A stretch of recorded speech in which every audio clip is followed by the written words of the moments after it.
Welcome to the discussion on the topic of domestic violence, sexual abuse, and also aspects in which creative projects can help shake the walls of taboo topics, following the screening of the performance Shush.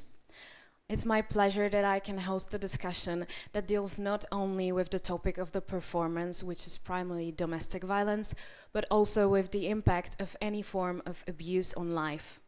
And we're also going to discuss the possibilities of a recovery from abusive experiences, especially through the means of art. Let me introduce our guests for today. It's Gudmundur Thorvaldsonn, one of the performers in Shush, and also a member of Ratatan Theatre Group from Iceland. His main interest is to make the theatre that can help make the world a better place. Then it's Philip Parr. He is an artistic director of Parabola, who make large-scale community plays in the UK and across Europe. He is also a founding council member and secretary of the European Shakespeare Festival Network. Then is Andrej Harmečko, director and fundraiser of a cultural center, Cooltour Ostrava, as well as the initiator of Shaking the Walls project in Czechia. And also we have Jana Ryšlavá, artist, dancer, performer, and creative director of Move Ostrava. My first question is for you, Gumi. What was the creative process behind Shush performance? Where did the idea came from? Yeah, so back in 2015, there was like a row of incidences where perpetrators of domestic violence got away really easy from the justice system. And there was like a row of those, and this sparked a lot of anger in the community. And there were like a few girlfriends just having a red wine, and this came into the discussion.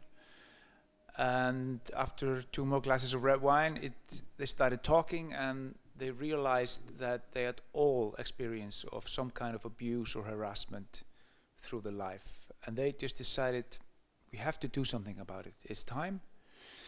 And they started a theater group, which is what you do, right? And they decided to make a play about it. I think it was just the next day that they advertised for stories, and their Facebook account exploded with stories. So it was obviously time. You know, it was just like that moment in time where this was the right idea. Then one of them had a big confessional article in a newspaper where she told Iceland about her domestic violence situation and how nobody listened and how difficult it was. And from there it was pretty straightforward. Then they contacted me. I don't know why. Hopefully because I'm a good artist. And they wanted only one man, because apparently, according to statistics, it's one man every 4 women. So it was symbolic. It was symbolic. So they wanted to have one guy in the production, and they got me. Then the first idea was to make a verbatim theater, which is basically you interview people, you videotape them, and you try to imitate them as well as you possibly can. That's the basic idea. So we started interviewing people and videotaping the interviews. And by the end, we had like 70 interviews with perpetrators and victims, 200 hours of video recordings. And we started trying to work on it as a verbatim, but it was just too much. There was artistic filter was needed, because it's just so much abuse, it's so much of disgusting things that you cannot listen. You stop listening. It's just too much. So we decided to go from the verbatim idea and try to make something beautiful, something artistic, in order to open up the ears of the audience. And the process was really harsh. We had to go through all these 200 hours of interview, select the best stories, which is really brutal. You know, when you got like 15 stories of a rape, how do you select 2? You know, it was really brutal. What was the process of choosing these stories? It was basically the piece chose it. Basically, what fitted the piece best. It was not like yours is better than mine, or like yours is more brutal than mine. But you have to choose. You cannot do 200 hours. So we ended up with 75 hours, 75 minutes. So you can imagine the process of choosing it. And we became very tied up in it. We became very sarcastic, as you do. Very absurd. But the response was amazing when we premiered it. Yeah. So you've already basically answered my question, because I wanted to ask you about the reactions. Did you get some positive reactions even about a change of point of view, or maybe that your performance changed somebody's life in the terms of this? Yeah, loads of those. Both for the people who shared their stories and then saw them on stage. It was a great opening, and a lot of them have opened up much more after that. So this was the filter they needed to get us to open up for them, and then they could open up. And it's not because of this performance, but this performance was definitely a part of it. But since 2015, a lot of things have changed in Iceland. There's been a huge wave in changing the way we have looked at domestic violence. Yeah, so can you be more specific about these changes? Yeah. For example, we've had for probably 10 years now what we call Children's House, where if you have a child that you suspect have been abused, you take that child to that house, and the child gets everything it needs there. If it needs a lawyer, doctor, whatever it needs, so you don't need to go from institution to institution with your child, try to get answers. And they did the same for domestic violence. So they started this house, which is called Bjarkarhlíð, where everybody, both sexes, can come if they have any kinds of questions, or if they've been badly beaten up or whatever, they come and they get the assistance they need. If they need to get to a better place, like if they've been thrown out to the street, they will find them a home. Lawyer, doctor, whatever you need, you get it there. And this is a huge change. With the Me Too movement in Iceland, which was really strong in Iceland, a lot of things changed in the way we see domestic violence. For example, and that was I don't know what started the change and what came next. But for example, one thing that changed a lot was when the government decided that children and women would not anymore be moved from their homes. It would be the violator that was removed from the home and could not come back home. Permanently, he could not ever come back, or? I mean, unless going through a certain procedure. But back, just 5-10 years ago, the women and the children were taken, and the perpetrator got to stay. So those kind of complete changes have just opened up this discussion, and the shame is going away. People are talking about it more openly. And I think that's the main thing, to open up the discussion, and that's what we can do. Yeah, so what you said, so in terms of infrastructure, there were big impacts and changes in Iceland, but I think that also in Czech Republic we do have this support system. And I wanted to ask you, what do you think is the biggest problem right now? What is the issue that needs to be fixed? Where are the problems still in this area? It was really interesting because we redid, so we premiered in 2016. Then in November 2019, a year ago, as part of this project, Shaking the Walls, we did it again in the Reykjavik City Theatre. 4 shows, 2 in English, 2 in Icelandic, free of charge, so that we could get everybody in. And we also did 3 radio programs about it. Because we wanted to understand what had changed since 2015. And it was remarkable to hear that almost everybody talked about the perpetrators.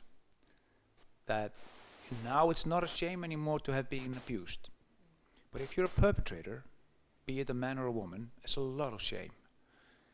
And they basically, all the people agreed, we have to do something to help those people get out of the way they behave, because if you just put them into jail, they'll come out even worse. I think it was nicely portrayed in the performance, that we saw that there were characters that didn't want to be abusive, but something clicked in their life and they became like this, and they didn't want to, but they didn't know where to like turn to somebody or something like this. So yeah, that's probably a big issue. I mean, we went through a lot of research papers and everything, and 50% of men who abuse were raised in abusive home. 80% of men who abuse children were abused themselves, you know, and so forth and so forth. If you want to break the chains, break the walls, start with the children, you know, make them feel safe, get them out of violent situations, and slowly it will get better, for sure.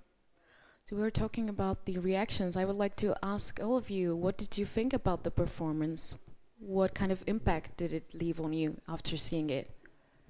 Well, with me, it was not so much about the reaction to the performance, which I think is incredible, but I was thinking through seeing that there is not, at least in Czech, or I don't know of so many pieces that would react to a problem, you know, social problem, political problem,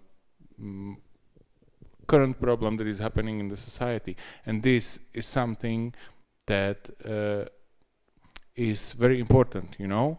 And I think that because I think the role of culture is not only to entertain, but also to educate, you know. And I was really thrilled when I was watching Shush, and I was thinking, okay, so this is something that we need more, you know, that this is something, this is some kind of maybe a message or language that can bring us to understanding what is important and how can we react to that, you know. And I was just thinking that because I was thinking about the Czech situation, about how we deal with things, you know. I still think that here it's more about entertainment, you know, rather than education or using an art as a tool to at least recognize, you know, or explain something, you know. So this is what was my impression. I was lucky enough not to be a victim of anything like that.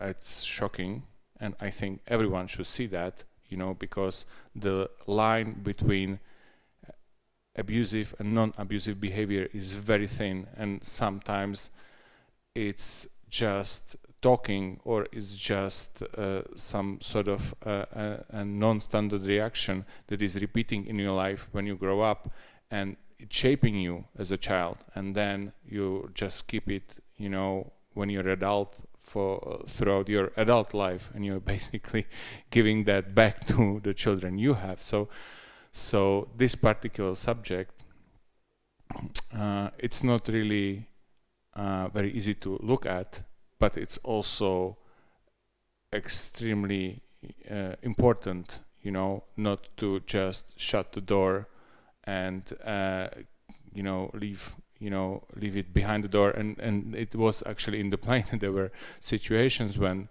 the neighbors knew that, you know, the people, you know, in the family knew what was happening, but no one really did anything. So I mean, you know, this is what my actual impression was just after I saw that, you know. And I'm kind of very sorry that we could not, because of the coronavirus, do that in live, you know. And I think it would have a big impact. I think we could have done it with more, let's say, I will say the word again, impact, than we actually are able to do it now. But maybe I'm wrong. Maybe, you know, the online things that we are forced to do at the moment can reach more people, but still, you know. Yeah, the audience, live audience is always good. Yeah, I get it. So I was going to say, I was fortunate enough to go and see the performances last year in Reykjavik, and to watch it in both Icelandic and English. I think it's a beautifully crafted piece of theatre, and the joy of that means that we, as an audience, know we're watching theatre. We engage, therefore, with the stories differently. We're able to come to them with a sense of detachment, because we know that these aren't the stories of the people that we're seeing on stage. And I think that's the great strength of not having done a verbatim piece, is that the verbatim theatre is incredibly powerful, but it needs a much greater sense of distance, or it needs an absolute immediacy as a therapy. And here we're in a position where we need the distance from this in order to be able to say, okay, these are things that happen. We need to solve the problem, not try and empathize and solve that individual problem. So as you say, there are 15 stories of rape and you choose 2. That stands for all rapes, yes, and the concept of rape, not for, oh, we need to deal with that one and that one, but oh, what about the other 13? We're letting them down. We're not. So as artists, we have the capacity then to take difficult material and present it at one remove, so that we're then able to speak about it and to confront it and to think how we change the problem, not the actual immediate circumstance. And that's one of the great strengths of this piece, is that it's made change because of that, because the change is about the subject material, not about fixing one particular person's individual issue. And that's a hard line to run along, but I think it's at the heart of really good socially engaged theatre. I'm actually really glad that we are actually at least able to bring it as an online piece. And I think we can also reach non-Ostrava audience, so that's also good. And the piece, it's really like incredible piece of art, and what I really appreciate that it's really touched the people who went through something like that, but also it really touches the people who never experienced that. So it's really touches everyone. I think it's great that there's this level of detachment, so you can always concentrate and focus on the artistic side of it, because when I felt overwhelmed by the information that I was getting from it, when I saw it, I was trying to focus on the artistic side of it so I could like rest a little bit, because it's really a very overwhelming and hard topic. Yeah, but I think the reaction it gets out of people is exactly the reaction we want to get out of people. And when we look at it, we can probably see that maybe we are going through something like this in our life, and maybe we can think about it more. And I wanted to ask you about the question that we also saw it, that it's not only about partnership abuse, like when you're in a relationship where there are 2 lovers, but it can also get on a level where you are with children and grandparents and maybe even your friends. So how can we stay woke to these little signals that are telling us that something is not okay in our relationships? In general? In general. In general, making this piece, we found it very uninteresting to put on stage the most disgusting rapes and beating ups. What was interesting is this gray area. Like, when does it turn? Like, how could you not know? You know, why weren't we reading all the signals? You know, those are the interesting things for the normal audience. And we had so many people coming to us afterwards saying, wow, I'm realizing now that I've been abusive in a way, or that I have been abused. I didn't know, but thank you for showing me. I think one of the general interest to me is this complex human behavior that we call a family, where it is completely normal to behave differently to your family than you would ever do out on the street or at work, or you would do to any other people. There is this strange thing, at least in Iceland, I don't know how it is in Czech, and in Iceland it's even romanticized. You know, you only show your vulnerability at home. You know, okay, you show your vulnerability, but that doesn't need to mean that you throw furniture around or you know, scream at people or slam doors. You know, because you would never do that to other people. But there is this weird notion about that there is some kind of a wall, and what happens inside that wall has different rules. and people actually accept it. And I think that's the big thing we need to address. You know, that's what I say to like my child, or like when people are asking me, would you do this to a friend? Would you accept this behavior at work from your superior? Okay, then there's something wrong, because it's abusive when you're using your intimacy, or you're using the fact that you are dependent on each other because you have children together or you're paying bills together, to take another person down. You know, that's abusive in any way. You know. And I always say to people when they're asking me, just, you always have the right to leave. You don't have to be there. And that really hurts people, because they think they're family and they should stay together and they should see it out and they should go through it. And you hear these romantic stories in Iceland about people who were fighting for 30 years, but when they were old, they became happy. I think that's bullshit, you know. So yeah, I think. I might have a question for you, maybe. So we are talking about how good this is and how well it was done, and how positive the reaction was. Was there any negative reaction? Like, did you get, you know, someone who would come and say, you know, you cannot do this. It's very private. You cannot show this. You know, it's impossible. You know, we don't want people to see that. You know, you are showing them bad stuff, you know, things that they should know, and it's private thing for every family. Did you get something like that? We basically try to stay in very good contact with our subjects. You know, the people who shared their stories, and you know, told them we want to take this path, do it like this. Is it okay with you? We asked them to come to a rehearsal, like 4 or 5 days before premiere, see if they were okay with it. I think 1 or 2 people backed out. But what was really interesting is that when we did the radio programs, we used few of the stories, and we asked everybody, you know, can we use it in radio? And people were fine. Well, there were actually 2 stories that got on the radio that somebody heard and recognized who he was actually talking about, because Iceland is so small. And that became quite serious for a while. And we had to change the radio programs, just so that, I remember this one guy who was telling a horrible story about his upbringing in this little place. I can't know if you remember. He says, like, you know, the oldest brother is dead, you know, 2 were sent to abusive homes, you know, 1 is a murderer. And somebody recognized that story.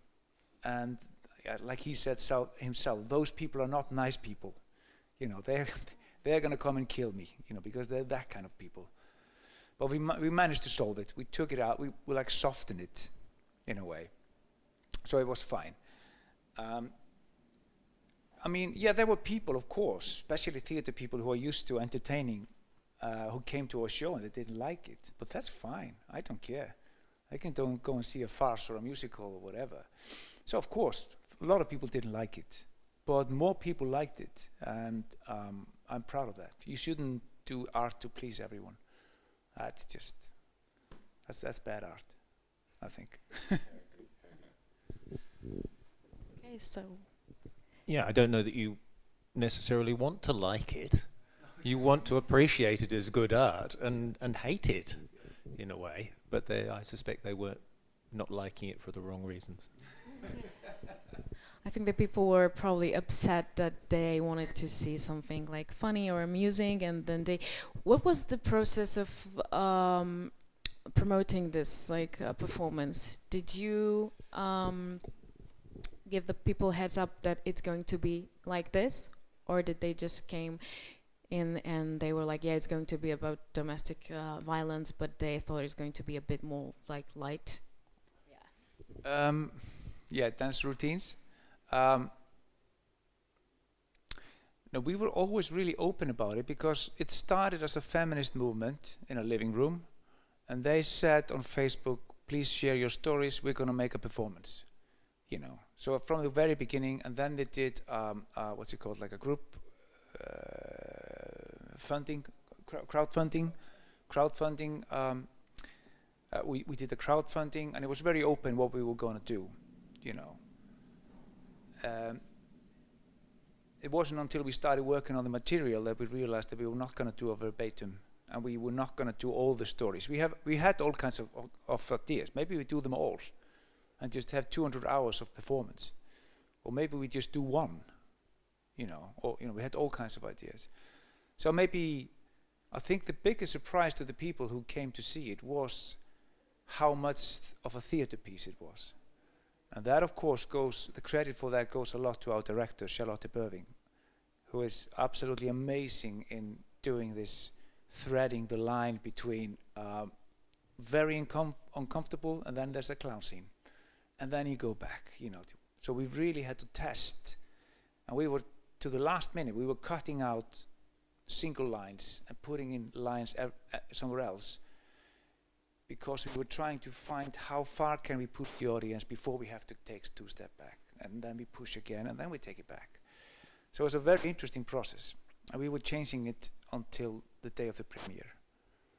Are you planning on working with the other material that was left out in the future, somehow? We kind of did in the radio programs. There have been ideas, loads of ideas, but I think the group Ratatam has had 7 children between us since 2015. So there hasn't been too much time. We've actually managed to make 2 other great performances, one about love and madness and one about the self. But we have not had the time that we would have wanted to take this further. No. Okay. So basically you're saying that you've based the performance on a feminist movement established in someone's living room. So basically that's where this ad hoc, I might say, theater group has begun. So with this group, you've continued with other performances. Yeah. Okay. I think that these performances, as you were saying, are connected to self and love. I think it all comes in one package when it comes to abuse, because if you have managed to somehow know these things, so you can work better in life. Yeah, we call it a trilogy. It was definitely a trilogy. After making this performance, we realized that all of the people who told us their stories were actually searching for love. They went into the relationship with good intentions, but they just didn't know better. So we wanted to do a research on love. And when we've done the research on love, which was a great, great piece, my favorite piece by us, we realized that when love is not nourishing, it's most of the time because you don't understand yourself and the boundaries between yourself and some other person. You somehow merge, or you cannot give yourself to another person in the right amount. So that's the problem. So we needed to make it the third performance about the self. So do you have any experiences from the art field working with these emotions? I think, in a way, all art works with emotions. You try, when you're making a piece, to understand what the audience journey will be, whether that's a physical journey or an emotional journey. Because if you can't connect at that level, then your story is distant. It's too cold. Opera does it by utilizing the capacity of music to challenge our emotions without us quite knowing why, because we each have a different reaction to it. Theatre will do it in all art forms. I think have that capacity to touch us. That's what makes great art. And sometimes we don't understand why, but we know something has changed in us when we've seen it, looked at it, read it. I think it's going back all the time to that we have to experience as much as we can ourselves to be able to share it and to go to the emotions and also find the stories and open them on stage. So that the self-experience is the most. And also the message of the performance was for me that whenever you feel bad, go to yourself and really research that instead of throw it on someone else. How do you as artists filter through these emotions and find the balance between taking it personal, like making it personal, and trying to convey some message that will change people or challenge them in some way? No one really knows how to answer that. I think the main reason is always to realize that you're not telling your own story. I think when you become private on stage, everybody loses interest. Nobody is interested in that. So you are a medium to tell a story, be it with dance or whatever. And it was very clear in Shush, for example, that we had to go into a kind of energy that was a storytelling energy. If it became too dramatic, or we tried to believe that we had been in this situation, it became really bad. Very soap opera, overacting, horrible bullshit. But when we were telling the stories of those people with respect, as witnesses, because that's what we took the interviews, we saw the reaction, we knew how they felt when they were telling us those stories, and we tried to go that way. And I think it's always the same, you know, be it Shakespeare or whatever. If you go too dramatic, too much into yourself, everybody else loses interest. So yeah, I think that's the answer for me. I think it's good to go through the emotions and the personal stuff, but only in the rehearsal process. But as soon as it goes on stage, it has to be, it cannot be the therapeutic part if you are bringing a professional piece. Yeah, I think we, as all artists, but particularly in performance, will look to draw on our knowledge and experience, which may also include emotional content as well as intellectual research that we might have done. Because obviously no artist has experienced everything they're going to be asked to portray on stage. But I think we touch on the emotions, we draw on similar feelings to try and use that as a bridge to the audience to think how they might feel. And think as a director, the experience is that you're trying to make a piece that the largest amount of your audience will be with in whatever way at any time. But actually you need to be absolutely convinced there's a genuine audience journey through it, that there is a way through, and to understand that if you make it so general that you're trying to please everyone, you end up making something that's insipid. There are people who should, I think with every good show, there will be somebody who comes out and goes, I didn't think much of that, I didn't read, I didn't understand it, I didn't feel it, and everybody else is raving. Mm-hmm. And that's the sign that you've really engaged at a higher level. If everybody else comes out, and it's what happens with musicals, everybody comes out singing the last number because they've set it up so you all feel good. But actually, 5 minutes later, you ask them if that and they go, "Oh, yeah, well, it was good. I don't remember any of it, but I was there. I was entertained in the moment." I think if you're making work of any kind that looks, as Gumi says, to have some kind of social engagement, something more than just sheer escapism, then you can't make something that is a kind of one-size-fits-all. You have to make work that tells a particular story, that follows an emotional journey and allows those people who are willing to come on the journey with you to leave with that greater depth of experience, whatever the subject matter is, and to feel that they've been empowered and they have a sense of ownership of that story, having been in the audience. They haven't made it in the way the artists have, but by sharing that live moment, they feel a sense of ownership and a sense of empowerment to do whatever it is they feel they want to do. And it might well be, sending a donation somewhere. It might be writing letters to politicians. It might just be a changed attitude the next time that subject comes up in conversation. It might be the way they speak to their children. You can't tell somebody what the legacy of seeing a performance is going to be, but if you make a performance the right way, there'll be a legacy.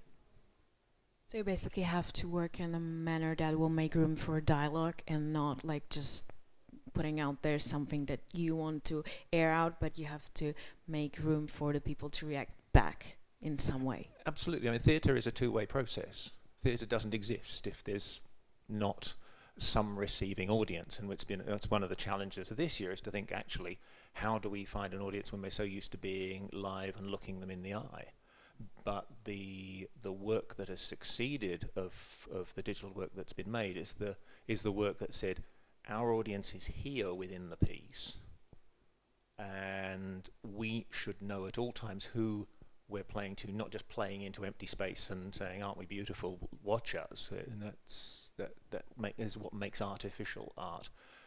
If you want to connect, then you have to generate this dialogue constantly between the two sides. And some work that goes into a more immersive world will actually have a sense of the audience as active participants.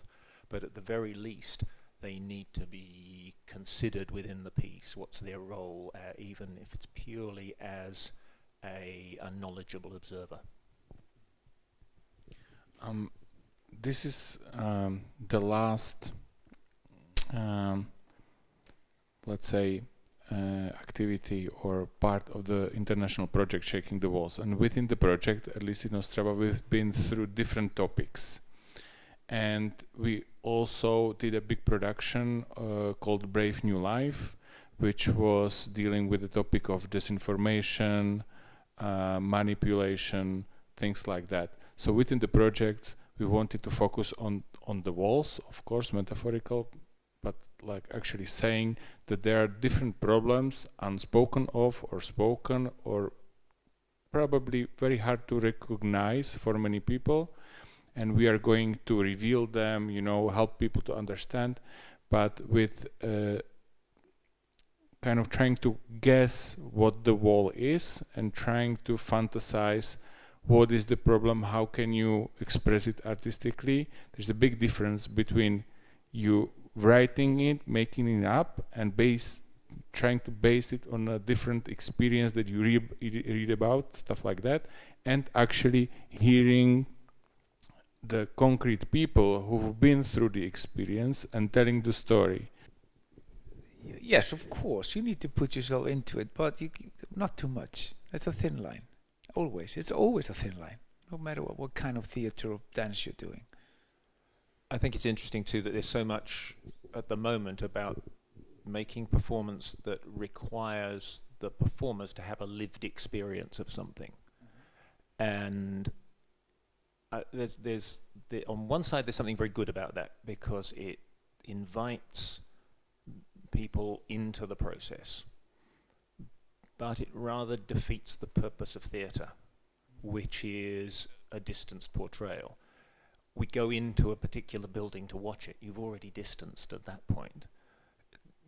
To know or to have to feel that everyone on stage has a specific relationship to something, somehow then again makes a kind of alienating effect. You don't want to be critical of it. I think a lot of the problem that theatre critics have with socially engaged art, particularly the kind of work that we will make where we go and work with community performers who may have no experience, is they don't know how to talk about it, because they don't want to necessarily say they didn't like something, because they feel that might be treading on toes. So they tend then to just say it was a lovely thing, without actually wanting to confront what the piece might have been saying. So it's incredibly valuable. And there are phenomenal companies around the world who make work with very specific communities. So what's the difference in this type of work?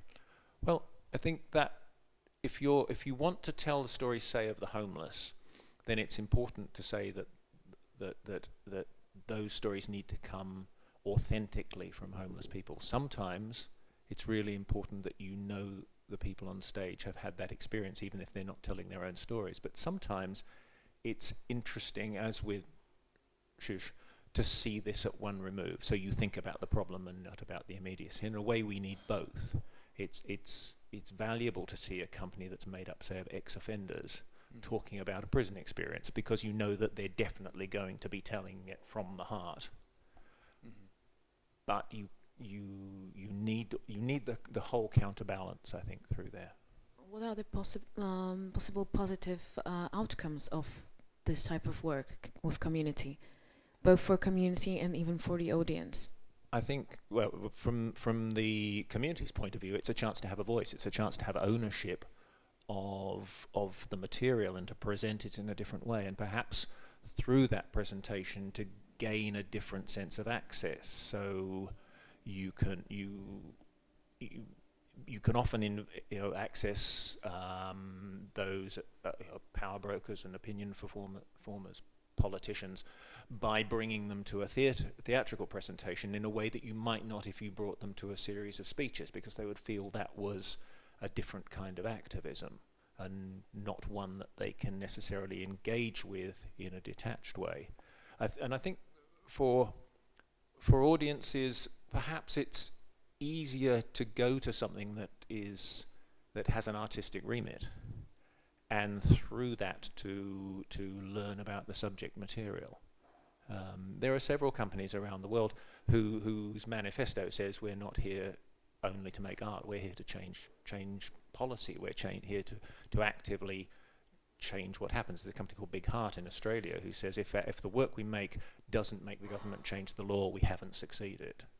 But at the same time, they make award-winning theatre and film, because that's the benchmark of quality. But behind it all, the object is to make change. So there's a lot of investment in how that change will be made. So do you think that there should be more of social activity in the theatre and in the performance field? And in which way should we access it and perform it? Personally, I wish there would, but also, the problem is that there's not enough people who would like to see that. Why do you think is that? Because people, when you wanna see art, you do it for pleasure rather than for anything else. So basically, after you go through your work day, after you're tired, spending time with your kids, playing, teaching them, I don't know, whatever, then you want to go to theater, and basically the last thing you want to see is something heavy. So basically, nowadays, I think we are treating theater or any kind of performing art as a TV show. So basically, when you go on Netflix, you're trying to pick the least disturbing thing there is, because you just don't have the energy to process that. But on the other hand, I really feel it's extremely important that we have this that we have the possibility to see that, and moreover that there are artistic groups that and people even formed like based on an idea, that it's not something that you would start a whole theater with, but basically you want to change something, as you said, that you start the subject and you kind of battle the subject in an artistic way, and I wish we would see more of that, and I think it's very, very important, and it's also because it's completely different when you read about that, just having the personal experience when there is something in front of you and it's a human from, with bones and flesh and everything, and they're telling you something, and basically it's a completely different experience when you see that than when you read about it in a newspaper, or where you even see that on news on the TV or something. So I think this is something that we need more of, but I don't think there is a chance to have more of that, just because it's a kind of a demanding thing from someone who goes to see that, I think it's the matter how to reach the audience, because the piece doesn't have to be that heavy. It can be quite fun, but the audience has to get the touch that I could be actually entertained by really okay. But actually, like lot of pieces or parts, they are pretty funny to get the slap back. Yeah, but you know, you are sitting at home and you are reading something, and you say to your wife, for example, to your husband, maybe, say, "Hey, let's go to theater," and your partner would say, "Yeah, what's on? You know, what they are having? There is something really good about domestic violence." What would be your answer? Oh, yeah, let's go. But the social activism doesn't have to be like the domestic violence only. It could be like the homeless stories could be also like something that opens your eyes in a really nice way. Or even what the Arca Theatre did about the story about the Charles Bridge, about the musicians there. It was really also kind of entertaining, but it made the people move. So I think it needs to just reach the audience and to have the way how to tell to them. find they a way need it. how to tell the story, because as you even like said it, people like to watch Netflix, for example, but there are important topics on Netflix, for example. There are documentaries, but they are, I think, produced in a way that seems to be more light, so they are willing to watch it, and then they kind of get this thought inside of their head, and maybe they kind of work on it later.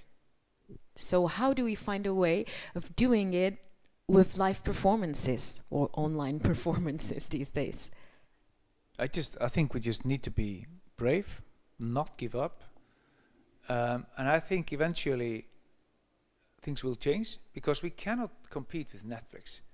We cannot, compete with the Avengers. We just, and it bothers me so much when I see, especially publicly funded theaters do The Lion King, or worse thing than that, because if you're doing a theater after a film, why?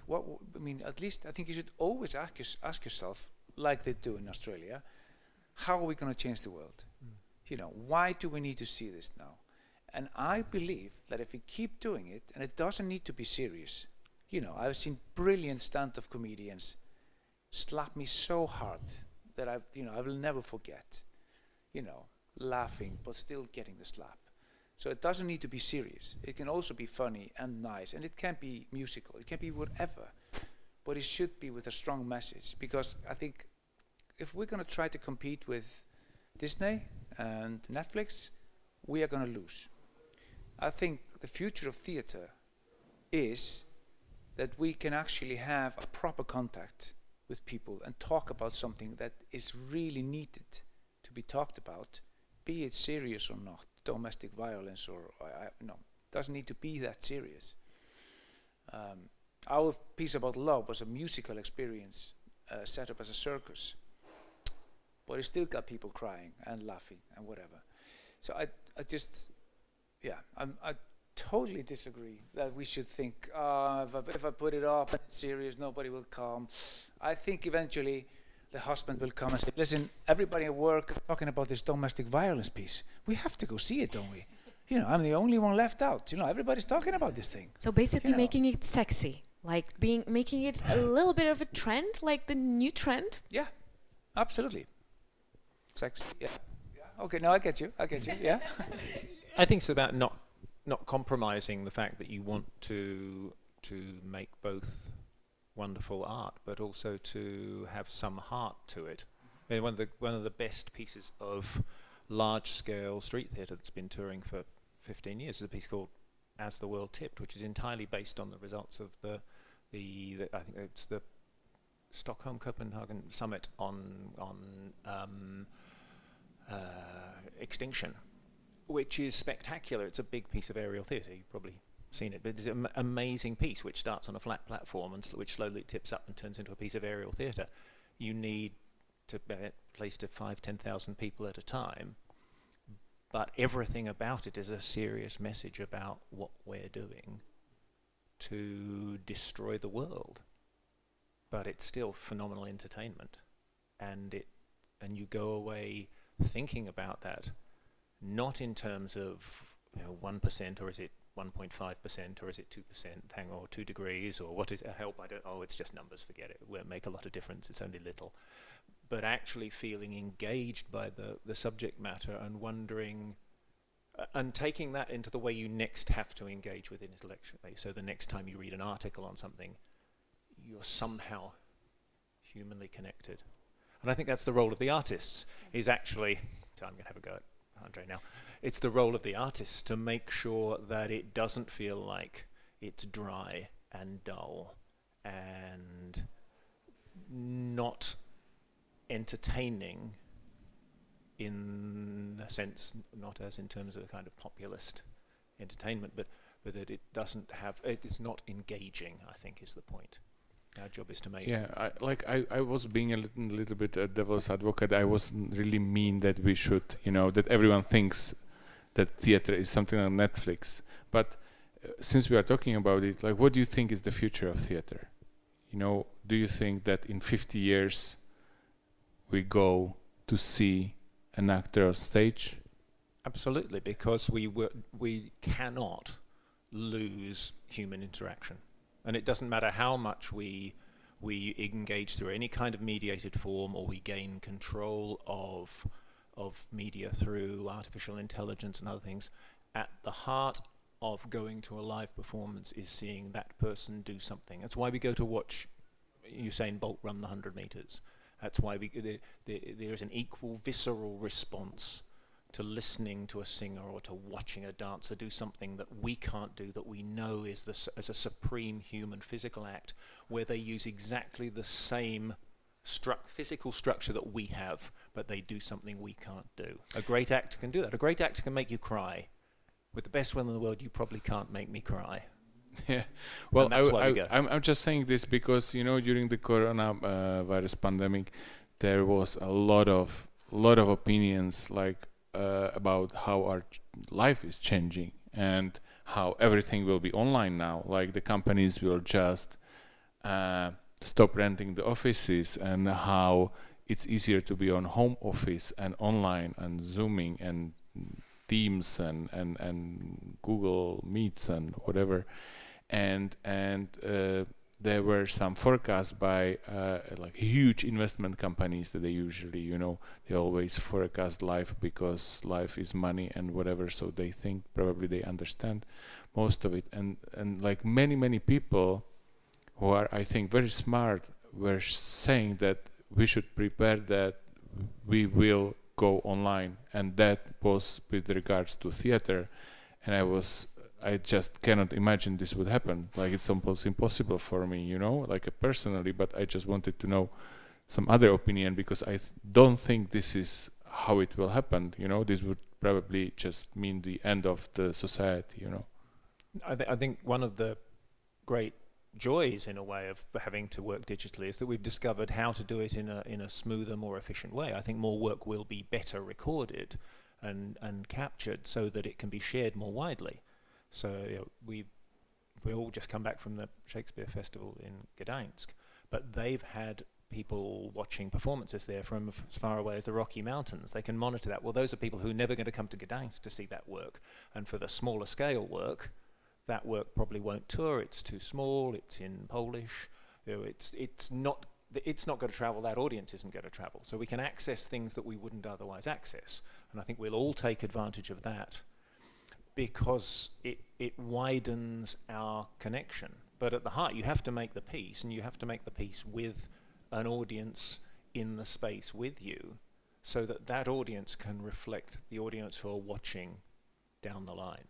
And the pieces that came out from National Theatre Live, I think right at the beginning, when they threw everything online, work because we're watching them, and we are sitting mirroring the live audience that watched it at the time. And I think that's, from theatre's point of view, that's that can never go away. Yeah, well, it's certainly terrible, and I wish it would go away really quickly.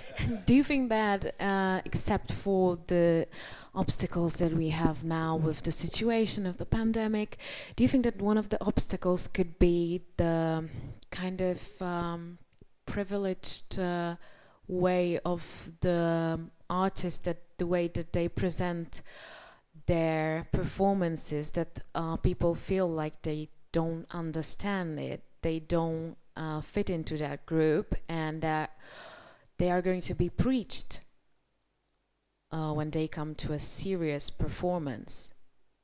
Do you think that this might be one of the obstacles, one of the fears of the audience? That it's going to be too after COVID, or well, I mean, like through the time, right? Even now, if it's like too intellectual. Yeah, I think the school system is not teaching people enough about live art and the importance of live art. I also think in many cases that theater people take themselves too seriously, and they're doing things that are just too far away from the audience. So when you come to a performance, you know, you understand that there's some kind of a thought behind it, but it's so vague and it's so hidden that nobody gets it. I've seen too many performances like that in my lifetime, but I get this a lot. You know, it's probably great, but I don't get it. I'm just not clever enough. You know, I'm not a theater person. I don't get it. You know, and people are not you. But when you say, I don't care, what did you feel? What do you think? Most people open up. Of course, theater isn't for everybody, and that's okay. But I'd much rather change the life of one child than be the joy of thousands of people because I'm so funny. You know, I think we should absolutely not give in to the mass media-ism of today. Yeah, I'd much rather make a one-man show for one child and change its life. But how do we open up to this? Like, to be more open and to be like more welcoming and being like, you don't have to be someone special to see a performance and to share your thoughts about it. Well, Gumi said it. I mean, there's, I don't know how to say that without revealing too much, but let's say I was somewhere when they were talking about the culture. Yeah, there are different strategies for different municipalities, government, stuff like that, cultural strategies. And one of the things that they were talking about quite a lot would be how do we, and they use that word, lure the people into a theater, which I think it's more like animal, you know, you would use it with animals. It's kind of funny, you know, but let's say, okay, that makes sense a little bit, you know, how do we lure them into theater? It's like kind of a trap, you know, you want to catch them or something, capture them. But it's funny. But on the other hand, they were talking about like how to be better at advertising, how to be better at communication. I don't know. But I think the only, and you said that answer is right, and that's like start with children, because you know, usually when children see their parents going to theater, they would, when they grow up, they would go to theater. You know, that's one thing. But the other hand, also, if you do not have access in your family to a behavior like that, that you have to have that access in your school. So if you want people to be more educated, more capable of understanding what the life art is, what is the message, you know, it's also important in normal life. If someone is saying something to you and you just don't understand what the person is telling you, that's really bad, you know, for your life, obviously. So it's the same with theater. I mean, in theater, in performing arts, whatever, you learn how to understand an information that is a little bit more complex than just go buy me a beer, you know, something like that. So I think this is where you start and this is where you end. You go, and of course it's not a very favorite solution for the people. They don't want to hear that because this takes a generation. So when you feel that it's not working now, so you start with children, you'll see the results in 15 years. So, but you know, when you say, oh, we have to advertise at social networks more, everyone say, oh, that's a great idea, because they think that's solution, but it's not. No, like advertisement is probably not the only solution, but also I think we learn in the school quite a lot to judge ourselves, and really early. So as soon as we don't understand something, we block that to not look stupid and bad. So one of the things will be probably to learn how to stay open, and even though I didn't pick up on the first one, still keep trying. And the other part is that we as an artist have to start to be opening the dialogue and be searching for the ways how to start a dialogue with our audience without losing what we want to say, what we want to express, or lower our goals. Mm-hmm. So I think that's one of the biggest questions for artists now. I think one of the biggest problems of art today is that we are using all the wrong measurements, at least in Iceland, because that's the world they know best, but I think it's the same everywhere. So when you get money from the government or whomever to make theater, the report you give back is how much did it cost, how many people came to see it, how many people did you manage to touch, that is, lure into the theater for the money you got. There is never nobody at the ministry or the council or whatever is looking at the quality of the art, because it doesn't matter to them. They just have to tick the box. Yeah, they got money. They finished it. They made a show. They got this many audience. They offered those 1,000 kids came and see the show. Brilliant, and then they can put it aside and go for the next year. I think we need to go back to realizing that art in itself is important for society. It's not about the attendance. I get so tired of discussing this with people. A great painting in itself is enough. It doesn't matter how many people see it. And I think it's the same for art. If you change the life of one family or one small community, you've done it, and it was money well spent by everyone. I think it's the fundamental thing of being a nation or being a society is to have art. It is a necessity. It is not something nice that you put money into, and instead you promise to do a lot more activities than you ever can, and everybody's underpaid because you're always trying to do better than last year. And I think that's where we are now. We're at the hamster wheel, where we have been put down to the earth so badly that we're always trying to do better than last year, and the measurements are all wrong because it's all about numbers. Yeah, numbers seem to become the only measure of impact. So you're looking essentially at a process that's driven by a computation, so it's quantitative without any sense of quality or of measurement of impact, perhaps through the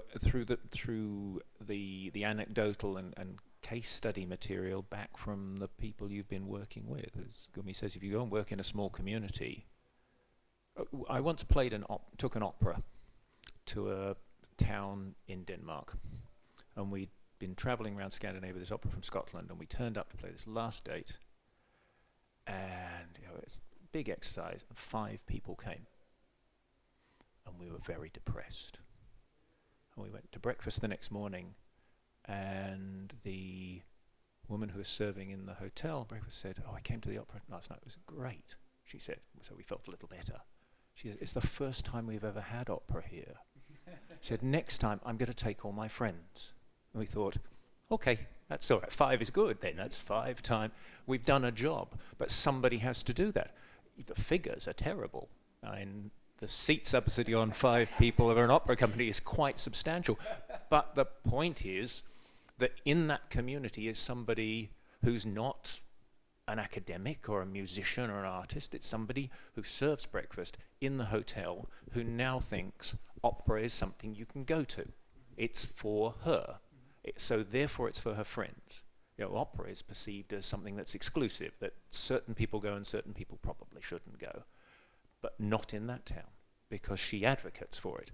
And sometimes that's the work you have to do. You have to find out how you engage that one person or that small group of people who will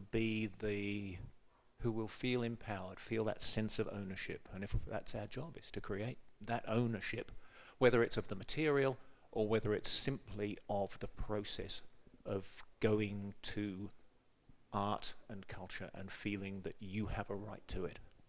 So you basically described success that is not measurable. So what do you think, like, basically you can put it in numbers, or you can't like express it maybe in written words, but should we evaluate it in a different way, the success?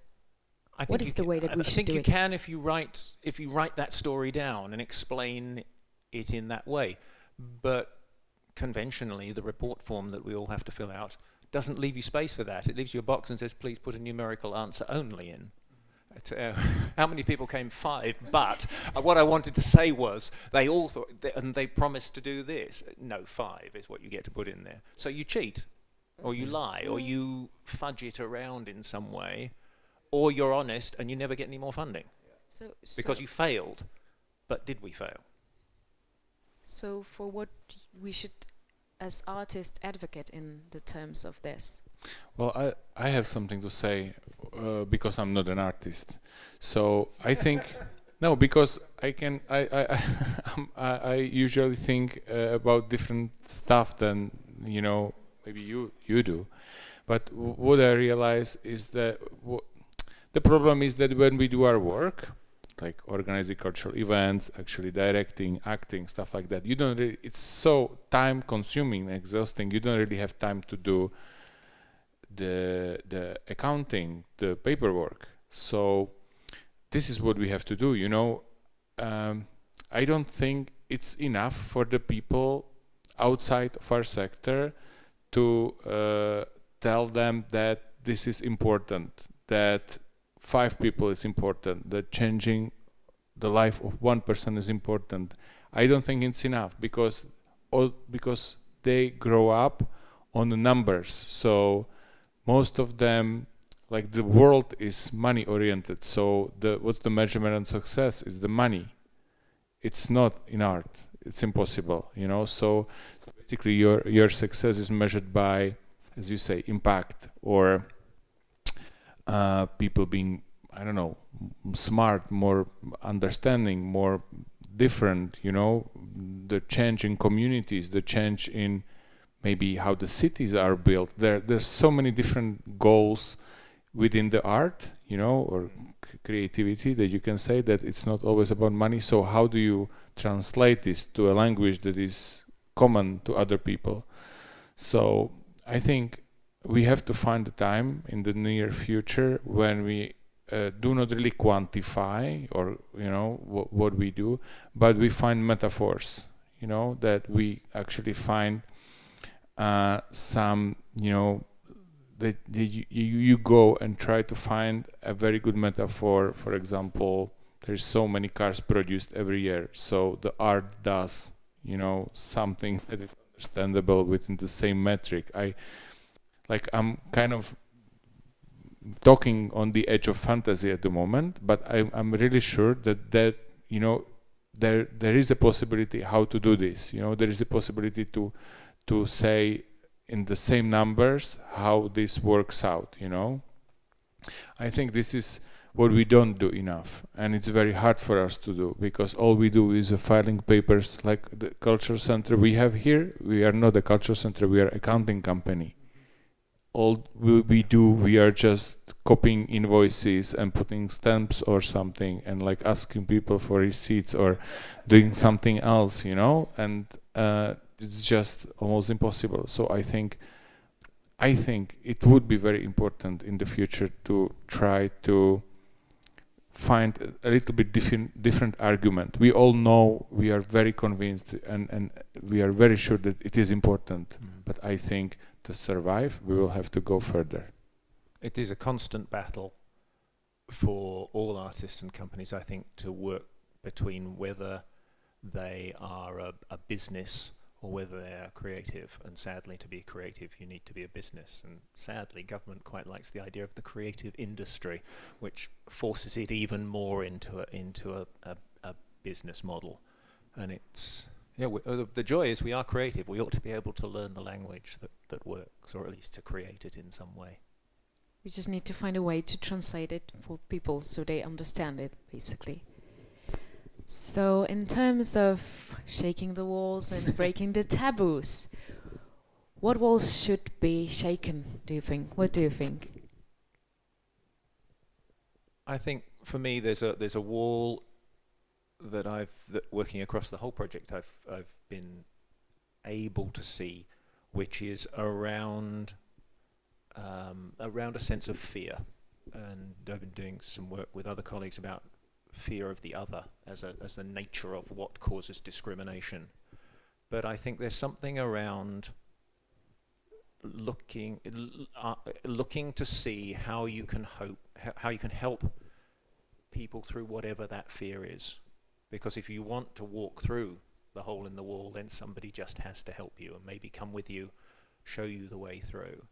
How do we do that gently? And that touches on everything we've talked about. In a sense, it touches on how we take our politicians into a place where they understand that what we do doesn't threaten them, even when we challenge them. It should provoke them to something. It touches on how we take victims and perpetrators of domestic violence into a place where they can begin to find healing and through change. And our job, I think, is to find our way through the wall of being afraid to do that. And that takes a lot of bravery. It's easier to just take a step back and make something that looks beautiful, sounds fantastic, and has the people applauding and going home humming the tunes. But that's the wall that as artists we have to break. I agree. We need to continue working together, Graham. I think what I'm most interested in now is exactly that feeling of fear, shame, and guilt, which is what drives you to bad places all of the time. In comparison with the so basically back in the late 1800s, early 1900s, when Freud was doing his research in Carl Jung, his I think it was his nephew, it was like a double nephew, he was called Edward Bernays. He was an American who figured out how to exploit the ideas of Freud and Jung, how to make us feel like we have to have something in order to belong, like smoking cigarettes or having a certain kind of clothing or whatever. Because he realized, and later two crazy Russian scientists proved it, and then it was sent to the Gulag, that there are three things that matter more to a human being than life, food, and drink. And those three things are, we have to belong somewhere, family, group, whatever it is, have the feeling of belonging, believing in something higher than ourselves, not necessarily the God that the church, talks about, but just believing in your family, in your motherland, or it's just your society. People go to war, willing to sacrifice their life to fight for something they believe in, right? And then we need those little tokens that tell us what we believe in. That's why we have a cross around our neck. We have a tattoo. So those three things is what people are exploiting today with the misinformation, because people know this now. This is just a basic psychology. So this is what Trump and all his people tell you, the fear of the others. You either have to belong to them or us. And that brings out the fear. And the best way to control people is through fear. And get them to believe that they're a little bit better than somebody else. And this is just basic psychology. It's so basic. When you watch Trump or Putin or all these guys talk, it's just so, you think they're stupid, but they're not actually. They know our weaknesses. And I would really like to make something about that, because it's okay if you don't belong to a certain group. It's going to be fine. And you need to realize that in order to be able to grow. that we've went through a lot of topics concerning self and art and going out there and sharing. Thank you for opening up. Thank you for sharing your thoughts and encouraging others to speak up and to create. And I hope that we will see each other next time with our audience live. Yes. Thank you and have a nice evening. Thank you.